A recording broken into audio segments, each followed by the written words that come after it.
நற்றுணையாவது நமச்சிவாயவே. பெரிய புராணத்துடைய அடுத்த செய்யுளுக்கான விளக்கத்தை தான் இந்த வீடியோல பார்க்க போறோம்.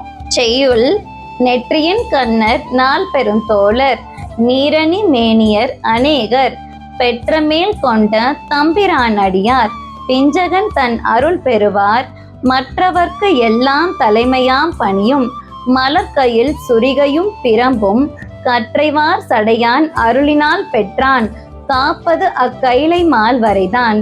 இதற்கான விளக்கம்: நெற்றியில கண்ணுடையவரும் 4 தோளுடையவரும் திருநீறு அணிந்த திருமேனி உடையவரும் நிறைய பேர் இருக்க, நம்ம இது நாள் வரைக்கும் நெற்றியில கண் உடையவர் சிவபெருமான் மட்டும்தான் நினைச்சிட்டு இருந்தோம்.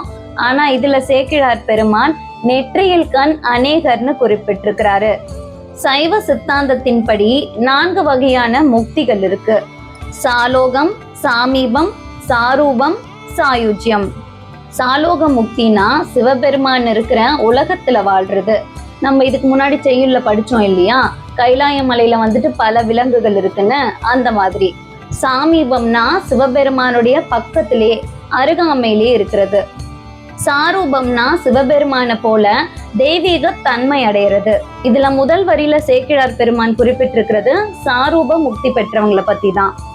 அடுத்ததான் என்ன சொல்றாங்கன்னா, இடப வாகனத்து மேல காட்சி தரக்கூடிய தம்பிரான் அடியார்கள், சிவபெருமானுடைய அடியார்கள் சாயுஜ்ய முக்தி அடையறதுக்காக சிவபெருமான வழிபடுறாங்களாம். சாயுஜ்ய முக்தினா சிவபெருமானோட பிரிவில்லாம ஒன்றரை கலக்கிற முக்தி. சிவபெருமானுடைய அடியவரும் சிவபெருமானுடைய அருளை பெற்றவருமான நந்தியம் பெருமான் இங்க இருக்கிற மற்ற எல்லாருக்கும் தலைமை பொறுப்பை பெற்றவர்.